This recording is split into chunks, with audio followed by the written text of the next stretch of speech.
हाँ भाई, तो गुड इवनिंग सभी को। कैसे हैं आप सभी? आई होप आपको ये सीरीज पसंद आ रही होगी। 30 मिनट रिवीजन सीरीज, 30 मिनट के अंदर हम लोग कुछ चैप्टर 30 मिनट के अंदर, कुछ थोड़ा बहुत 2-4 मिनट आगे पीछे हो जाते हैं, मगर सभी का आप एवरेज निकालोगे तो 30 मिनट से ऊपर नहीं आएगा। ठीक है, तो चलिए शुरू करते हैं। मैं एक बार फिर से बता दूं कि जो बच्चे एक बार पढ़ चुके हैं ये उनके लिए रिवीजन सीरीज है। इससे जो बच्चे नहीं पढ़े हैं वो उम्मीद नहीं रखेंगे कि मैं 30 मिनट में पूरा चैप्टर पढ़ लूंगा। ठीक है, अगर वो पढ़ना चाहते हैं तो चैनल की प्लेलिस्ट में जाइए, वहां पर सारी वीडियोस कंप्लीट हैं।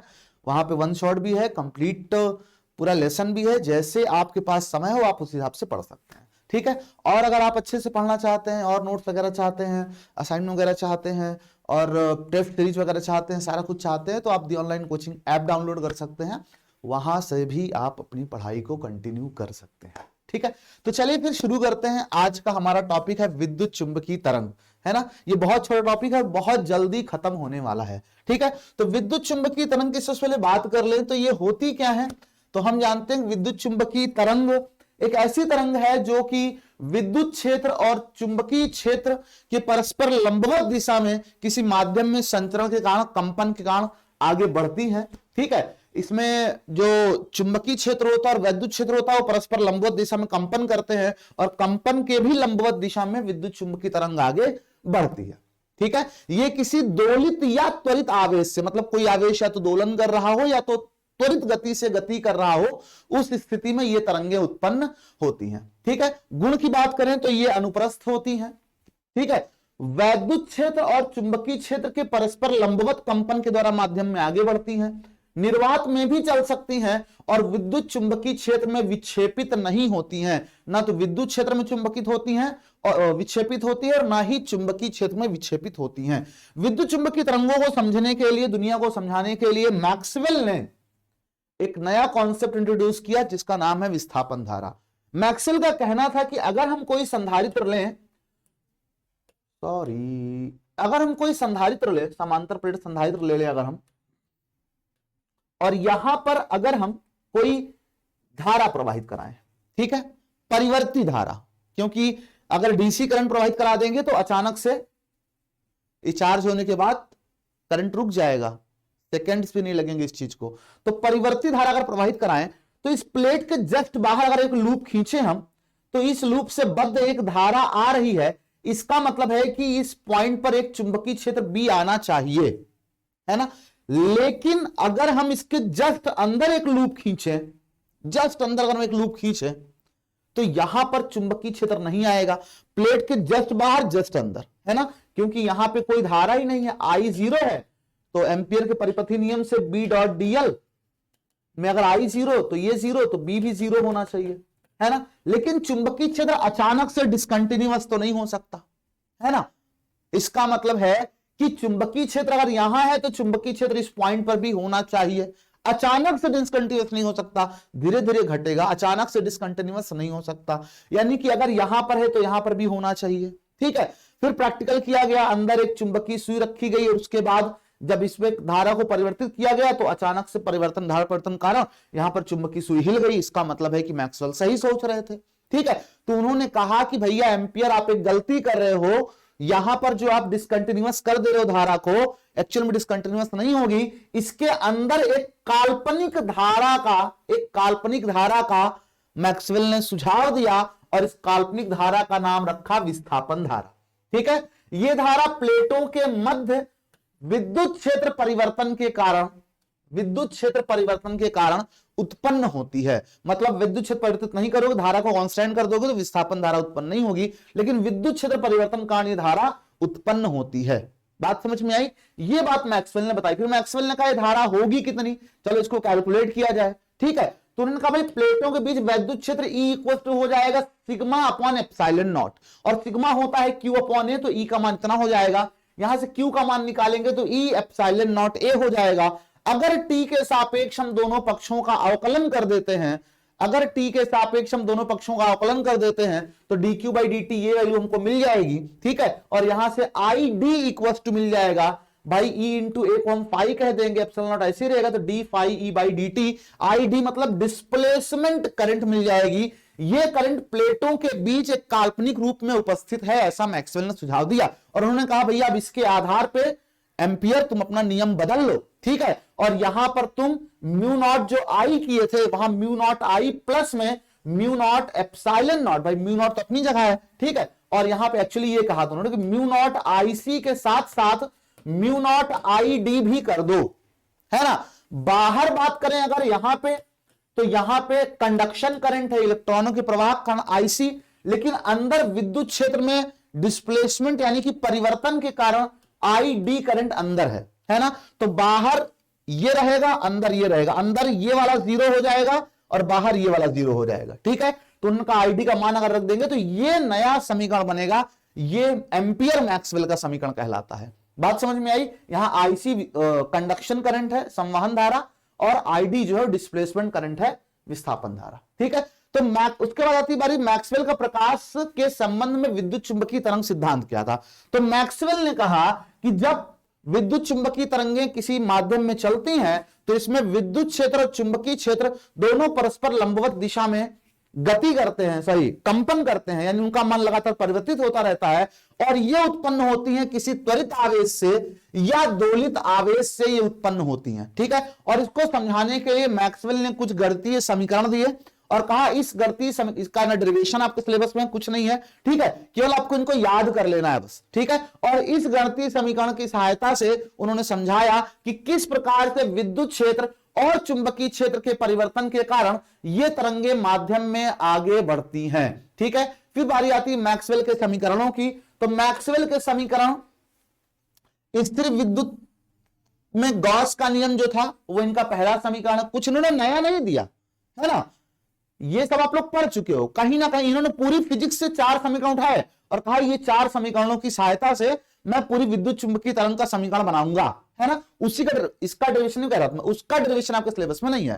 तो उन्होंने 4 समीकरण उठाए जिसको इनको चारों को शामिल करके इसको मैक्सवेल का विद्युत चुंबकीय तरंग का, इसको मैक्सवेल का विद्युत चुंबकीय तरंग का समीकरण कहा जाता है, ठीक है। पहला समीकरण उन्होंने विद्युत चुंबकत्व में गॉस का नियम उठाया, ई डॉट डीएस, यानी कि जिसको आप फाई बोलते हो, है ना। तो phi equal to Q upon epsilon not, ठीक है। फिर उनका चुंबकत्व में भी गॉस का नियम हम लोगों ने पढ़ा है, ठीक है, B dot D S equal to 0, ठीक है, ये भी हम लोगों ने पढ़ के रखा है, चुंबकत्व में गॉस का नियम। फिर फैराडे का नियम हम लोगों ने पढ़ा था, याद करिए आप, ठीक है।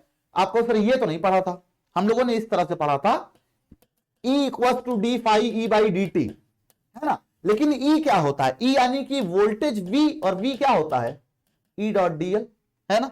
अरे भाई E equal to D V by D X होता था, नहीं होता था, तो यहां पे डीएल हो गया, इधर क्रॉस मल्टीप्लाई हो गया, सॉरी इधर तिरा गुणा कर दिया हमने, ठीक है। तो ये आपका हो गया किसका, फैराडे का समीकरण। और चौथा है चुंबकत्व में एम्पियर का नियम, जो अभी हम लोगों ने डिस्कस किया, ठीक है। इन चारों को मैक्सवेल ने कहा ये 4 आज से मेरे समीकरण हुए, और इन्हीं चारों समीकरणों को हल करके मैक्सवेल ने अपने समीकरण निकाले विद्युत चुंबकीय तरंग संचरण का, जिसको हम आगे डिस्कस करेंगे। लेकिन मैक्सवेल ने इन समीकरणों को निकाल, एक बार पहले उसी को पढ़ लेते हैं। तो मैक्सवेल ने कहा कि इस तरह से विद्युत क्षेत्र वाई अक्ष पे, सॉरी एक्स अक्ष पे, और चुंबकीय क्षेत्र वाई अक्ष पे दोलन करता है, ठीक है। और विद्युत चुंबकीय तरंगें आपकी आगे बढ़ती हैं जेड अक्ष की दिशा में। यही सारी बातें यहां पे लिखी, जो बोलता रहो वही यहां पे लिखा हुआ है। और इन्होंने अपना समीकरण दिया E X equal to E naught sine K Z minus omega T, और B Y equal to B naught sine K Z, minus plus आप दोनों में से कोई लगा सकते हो, लेकिन दोनों में या तो प्लस लगा दिए या दोनों में माइनस, क्योंकि दोनों सेम रहेंगे, है ना। दोनों में प्लस या तो माइनस कोई भी लगा दीजिए, ठीक है। तो ये इन्होंने मैक्सवेल ने दिशा भी डिपेंड करता है किस दिशा में तरंग जा रही है, ठीक है। तो के जेड प्लस ओमेगा टी और के जेड एक में ई एक्स है, ये मैक्सिमम वैल्यू है और ये मैक्सिमम वैल्यू है, ये तात्क्षणिक मान है किसी बिंदु पर, ठीक है। यहां पे के होता है संचरण गुणांक, के की वैल्यू होती है 2 पाई बाई लैम्डा, है ना, प्रति मीटर इसका मात्रक हो जाएगा। ओमेगा आपकी कोणीय आवृत्ति होती है, आप सब जानते हो, ओमेगा की वैल्यू हो जाएगी 2 पाई एफ, एफ जहां पे आवृत्ति है और लैम्डा क्या है, तरंग दैर्ध्य, ठीक है। फिर यहां से तरंग की चाल की बात करते हैं, ठीक। तो C इक्वल टू हो जाता है ओमेगा बाई क्यू, नहीं ओमेगा बाई के होता है बेटा, यहां पे ओमेगा बाई के हो जाता है C की वैल्यू ओमेगा बाई के, थोड़ा मिसप्रिंट्स हैं कुछ जगह पे, ठीक है। C इक्वल टू यानी कि तरंग की चाल हो जाएगी निर्वात में C equal to omega by K, या E not by B not, या ये हो जाएगा 1 upon under root mu not epsilon not, chapter 4 में इसको प्रूव किया है। बात समझ में आई, ये इसका फॉर्मूला हो गया, ठीक। फिर अगर किसी माध्यम में हम तरंग की चाल की बात करें तो किसी माध्यम में तरंग की चाल होती है v इक्वल टू 1/√μ/ε। ये सारी चीजें मैक्सवेल ने निकाल के दी, ठीक है। तो फिर क्या हुआ कि हर्ट्ज, मार्कोनी और जगदीश चंद्र बसु, ये तीन ऐसे साइंटिस्ट थे जिन्होंने कहा लाओ देखते हैं मैक्सवेल ने जो बताया वो सही है कि नहीं सही है, ठीक है। तो सबसे पहले हर्ट्ज ने प्रयोग किया 1887 ईस्वी में। प्रयोगशाला में इन्होंने जैसा कि बताया मैक्सवेल ने, उसके आधार पे इन्होंने चेक किया और इन्होंने विद्युत चुंबकीय तरंगें उत्पन्न करने में, प्रयोगशाला में, लैब में उत्पन्न करने में सफलता प्राप्त की, है ना। भाई मैक्सवेल ने कहा ऐसे ऐसे जाओ मिल जाएगी मंजिल, हर्ट्ज का ऐसे ऐसे चलते हैं, मिल गई मंजिल, है ना। तो इन्होंने सबसे पहले 1887 ईस्वी में इन्होंने विद्युत चुंबकीय तरंगों को प्रयोगशाला में उत्पन्न किया। इसके लगभग 7 साल बाद कोलकाता में जगदीश चंद्र बसु, इंडियन साइंटिस्ट थे, इन्होंने भी बड़े बड़े साइंटिस्ट के साथ काम किया हुआ है। इन्होंने भी लगभग 25 mm से 5 mm तरंगदैर्घ्य की विद्युत चुंबकीय तरंग उत्पन्न करने में सफलता प्राप्त की। सिर्फ इन्होंने उत्पन्न किया, लेकिन इसके बाद आया क्रांति, आए मार्कोनी ने प्रयोगशाला में विद्युत चुंबकीय तरंगें उत्पन्न भी की और साथ ही साथ कुछ किलोमीटर तक अपने दोस्त के घर फोन भी लगा दिया, है ना। मतलब प्रेषित कर ली कुछ किलोमीटर तक, ये मार्कोनी ने किया, है ना। और मार्कोनी ने ये जो काम किया, इससे तो भैया विद्युत चुंबकीय तरंग के क्षेत्र में क्रांति आ गई। क्योंकि आज हम लोग भी फोन से बात करते हैं तो क्या करते हैं, विद्युत चुंबकीय तरंगों को तो प्रेषित करते हैं अपने घर से अपने दोस्त घर पे, और क्या करते हैं, ठीक है। अब करते विद्युत चुंबकीय तरंगों की ऊर्जा की बात करते हैं। तो विद्युत चुंबकीय तरंगों में ऊर्जा दो चीज में होती है, एक चुंबकीय क्षेत्र में होती है ना। चुंबकीय क्षेत्र में ऊर्जा घनत्व 1/2 b²/μ0, और एक वैद्युत क्षेत्र में ऊर्जा घनत्व, इसका हम लोगों ने देखा था कैपेसिटर में, आपको याद हो तो हम लोगों ने सेम चीज देखी हुई थी, याद आ रहा है आप लोगों को, ठीक है। तो ये वैद्युत क्षेत्र में ऊर्जा घनत्व है और ये चुंबकीय क्षेत्र में ऊर्जा घनत्व है। इसके बाद बारी आती है संवेग की, कि जब विद्युत चुंबकीय तरंगें चलती हैं तो कितना संवेग लेके चलती है। तो P = U/c या E/c भी आप कह सकते हो, उसकी जो एनर्जी है, हम लोगों ने इसको मॉडर्न फिजिक्स में भी ये फॉर्मूला पढ़ के रखा हुआ है, ठीक है। P = E/c, और अगर हमें P पता है तो भैया बल, न्यूटन के गति का दूसरा नियम dP/dt, है ना, यानी संवेग परिवर्तन बटे समय, ठीक है। ये हो जाएगा आपका आरोपित बल। मतलब जब पृथ्वी पर ये सूर्य से प्रकाश आता है ना, पृथ्वी पर बल लगाता है, बात समझ में आई, सौर विकिरण का दाब बोलते हैं उसको, ठीक है। बल लगेगा तो प्रेशर भी आ जाएगा, ऑब्वियस सी बात है। तो ये इतना बल उत्पन्न होता है, और ये सूत्र आप तब लगाते हैं जब ये माना जाता है कि जितनी ऊर्जा पड़ रही हो पूरा सतह अवशोषित कर ले रहा है ना, तब ये सूत्र लगेगा। अगर पूरा पारगमित हो जा रहा है, बिल्कुल अवशोषित नहीं हो रहा है, तो स्थानांतरित संवेग शून्य हो जाएगा। जिससे पारदर्शी माध्यम होता है ना, कुछ ना कुछ अवशोषित तो भी करता है, लेकिन हम मान लें कि पूरा पास कर गया, ऑब्जेक्टिव क्वेश्चन बन सकता है, पूरा पास कर गया, उसको बिल्कुल उसमें अवशोषित नहीं हुआ, तो संवेग शून्य हो जाएगा। और अगर पूरा का पूरा परावर्तित हो गया, टकराया, पूरा वापस चला गया, है ना, तो इसमें क्या हो जाएगा, जस्ट डबल संवेग उस पर स्थानांतरित होगा। बात समझ में आई, ठीक है। इसके बाद विद्युत चुंबकीय तरंग के स्पेक्ट्रम की बात करते हैं। स्पेक्ट्रम अगर देखा जाए तो विद्युत चुंबकीय तरंगों का जो आवृत्ति परास है वो 10 हर्ट्ज से लेकर के 10⁻23 हर्ट्ज तक है। मतलब विद्युत चुंबकीय तरंगें बहुत छोटी तरंगदैर्घ्य से लेकर के बहुत बड़ी तरंगदैर्घ्य की होती हैं। या आवृत्ति में भी आप यही बात कह सकते हो, आवृत्ति में एक दूसरे उल्टा होता है, अगर आवृत्ति कम होगी तो तरंगदैर्घ्य ज्यादा होगी, तरंगदैर्घ्य कम होगी तो आवृत्ति ज्यादा होगी। कोई बात नहीं, थोड़ा दिक्कत आ गई थी, अब शुरू करते हैं हम लोग, ठीक है। तो हमने कहा विद्युत चुंबकीय तरंग का स्पेक्ट्रम जो है वो बहुत वाइड होता है, 10 हर्ट्ज से लेकर 10⁻23 हर्ट्ज तक होता है, ठीक है। बहुत छोटे से लेकर के बहुत बड़ी तरंगदैर्घ्य और बहुत छोटे बहुत बड़ी आवृत्ति इसका परास होता है।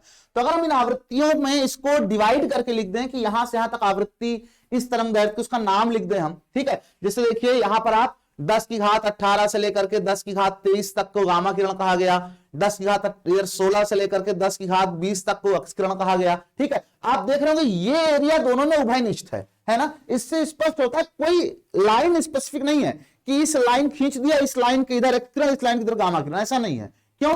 क्योंकि इनके उत्पन्न होने के सोर्स या कैसे इसको डिटेक्ट किया गया, इसके आधार पर इसका नाम रखा गया।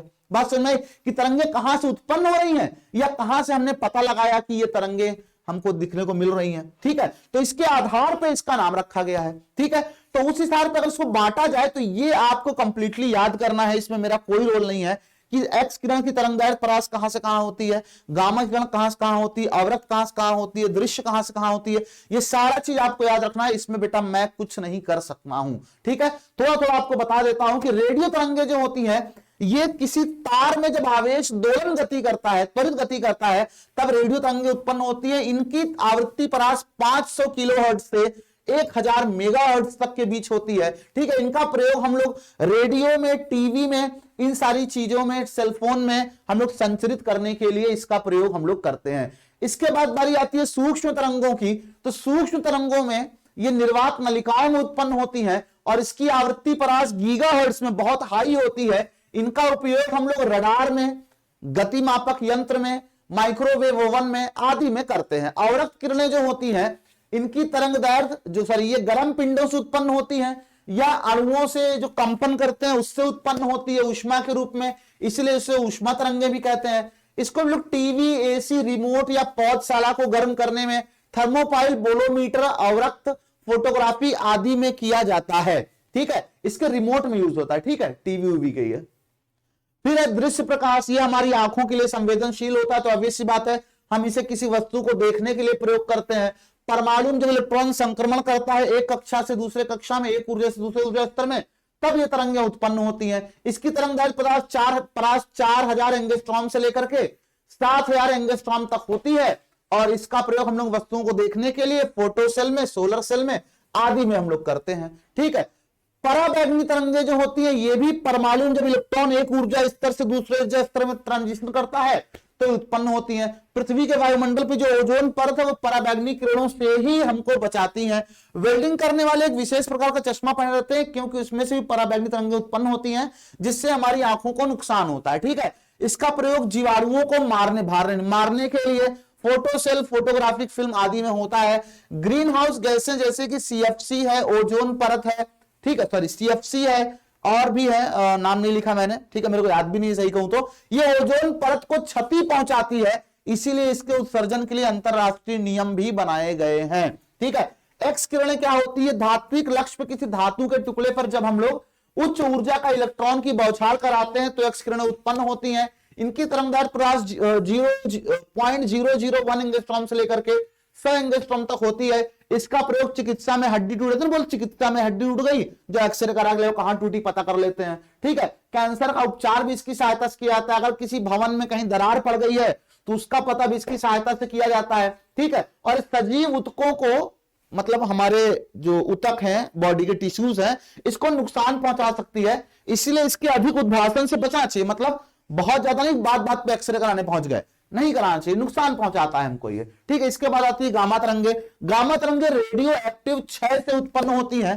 ठीक है, इसकी तरंगदैर्घ्य परास लगभग 0.001 एंगस्ट्रॉम से 1 एंगस्ट्रॉम तक होती है। इसका प्रयोग भी कैंसर के उपचार में किया जाता है, कैंसर टिश्यूओं को नष्ट करने में, क्योंकि ये भी हमारे टिश्यूज को, सजीव ऊतकों को हानि पहुंचाती है। और इसी के साथ ये चैप्टर हो गया है खत्म, इससे बाहर यहां से कुछ नहीं आने वाला है। ठीक है, चलिए फिर मिलते हैं नेक्स्ट टर्न पे। वीडियो अच्छा लग रहा हो, सीरीज अच्छी लग रही हो तो कमेंट करके जरूर बताइएगा। एक बार लाइक छोटा सा कर दिया करो यार, ठीक है, और अपने दोस्तों के बीच शेयर करना तो बिल्कुल मत भूला करो। ठीक, तो चलिए फिर मिलते हैं नेक्स्ट टर्न पे, तब तक के लिए सभी को bye bye and good night.